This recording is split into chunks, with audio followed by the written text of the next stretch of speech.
उद्या 17 सप्टेंबर हैदराबाद मुक्ती संग्राम दिन.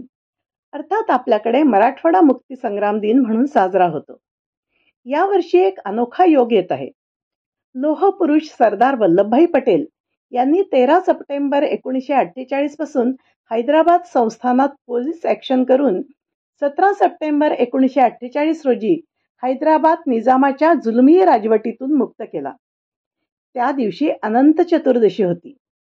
म्हणजे वल्लभभाईंनी 17 सप्टेंबरला अनंत चतुर्दशीच्या शुभमुहूर्तावर जुलमी निजामी राजवटीचे विसर्जन करून हैदराबाद संस्थान स्वतंत्र भारतात विलीन केले. विशेष बाब म्हणजे यावर्षीही या दिनी अनंत चतुर्दशी आहे. नमस्कार, मी सौ वंदना तरकसे. स्वअनुभूतीमध्ये आपले सहर्ष स्वागत आहे. भारतीय लढ्यातील हैदराबाद मुक्ती संग्राम हे एक विलक्षण पर्व आहे. हैदराबादचा धर्मांध निजाम स्वतःला सानी औरंगजेब म्हणून घेत होता. इंग्रज भारतातून काढता पाय घेणार हे लक्षात येताच महत्वाकांक्षी मीर उस्मान अलीने भारताच्या नाभिस्थानावर असलेल्या या महत्वपूर्ण आणि सर्वात मोठ्या संस्थानाचे इस्लामी राज्य करण्याचा मनसुभा रचला. त्यासाठी त्याने धर्मांध आणि पिसाट वक्तृत्व असणारे मुस्लिम नेते, गुंड जे रझाकार म्हणून ओळखले जात, मुसलमान पोलीस व सैनिक यांच्या सहाय्याने हैदराबाद संस्थानात राक्षसी थैमान घातले. यात मुख्य होता मजलिसे इत्तेहादुल मुसलमीनचा पहिला अध्यक्ष कट्टरपंथीय क्रूरकर्मा बहादूर यार जंग. अन्याय, अत्याचार, मारकाट, जाळपोळ, बलात्कार यामुळे बहुसंख्य असूनही हिंदू जनता भयभीत झाली होती. अशा परिस्थितीत काही धाडसी हिंदू तरुणांनी अन्यायाविरुद्ध आवाज उठवण्यास सुरुवात केली. हिंदू महासभेचे प्रसिद्ध कार्यकर्ते वीर यशवंतराव जोशी यांनी शासकीय आदेशाचा भंग करत 21 ऑक्टोबर 1938 रोजी धर्मवीर वामन नाईक यांच्या प्रथम पुण्यतिथी दिनी राम मंदिर गौलीगुडा येथून सत्याग्रहास सुरुवात केली. हैदराबाद राज्यातील आर्य समाजातूनही प्रबळ हिंदू शक्ती उदयास आली आणि सत्याग्रहात ते सामील झाले. अनेकांची धरपकड झाली, कठोर दंड देण्यात आले, परंतु सत्याग्रहींनी धैर्य ढळू दिले नाही. त्यांचा आदर्श घेत गावागावातून तरुणांच्या क्रांतिकारक संघटना उभ्या राहिल्या. रझाकारांना गावात प्रवेश करण्यापासून रोखण्यासाठी अनेक क्लुप्त्या लढवल्या गेल्या.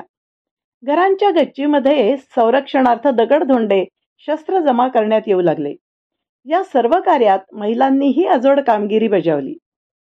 आजही रझाकारी अत्याचाराच्या घटना मन विदीर्ण करून टाकतात, तर स्वातंत्र्य सैनिकांच्या साहसी चित्तथरारक कथा त्यांच्या असीम धैर्याची आणि त्यागाची गाथा सांगतात. चिघळलेल्या परिस्थितीचे गांभीर्य ओळखत लोहपुरुष सरदार वल्लभभाई पटेल यांनी पोलीस ऍक्शन करत हैदराबाद संस्थान भारतात विलीन केले. त्यानंतर स्वातंत्र्य सैनिकांच्या कार्याचा गौरव केला गेला आणि स्वातंत्र्य सैनिक म्हणून त्यांना प्रमाणपत्र व काही सुविधा प्रदान करण्यात आल्या. परंतु सुविधांचा लाभ मिळवण्यासाठी खोटे स्वातंत्र्य सैनिकही उदयास आले आणि त्यांनी खोट्या माहितीच्या आधारे स्वातंत्र्य सैनिक प्रमाणपत्र व सुविधा मिळवल्या.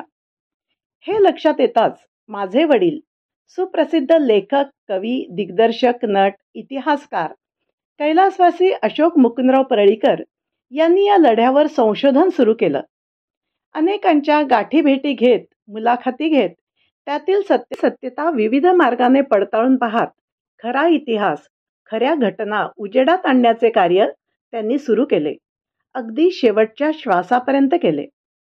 त्यासाठी अनेकांचा वाईटपणाही घेतला आणि अशा सत्य घटनांची पुस्तके त्यांनी प्रकाशित केली. हैदराबाद मुक्ती संग्रामातील अज्ञात कथा हे त्यांचे पहिले पुस्तक राजहंस प्रकाशनने प्रकाशित केले होते. त्याचे विमोचन शिवशाहीर बाबासाहेब पुरंदरे यांच्या हस्ते झाले होते. त्यानंतरही त्यांची जवळपास 25 पुस्तके या मुक्ती संग्रामातील विविध सत्य घटनांवर आधारित आहेत. जर तुम्हास तो पराक्रमी इतिहास जाणून घेण्याची इच्छा असेल तर त्या कथा मी या चॅनलवर कथन करेन. आपणा सर्वांना हैदराबाद मुक्ती संग्रामाच्या तसेच अनंत चतुर्दशीच्या खूप खूप शुभेच्छा. माझी माहिती आपणास आवडली असल्यास कृपया माझ्या व्हिडिओला लाईक व शेअर करा आणि माझ्या चॅनलला सबस्क्राईब करून बाजूच्या बेल आयकॉनला प्रेस करा म्हणजे माझ्या येणाऱ्या व्हिडिओचे नोटिफिकेशन्स आपणास तात्काळ प्राप्त होतील. धन्यवाद.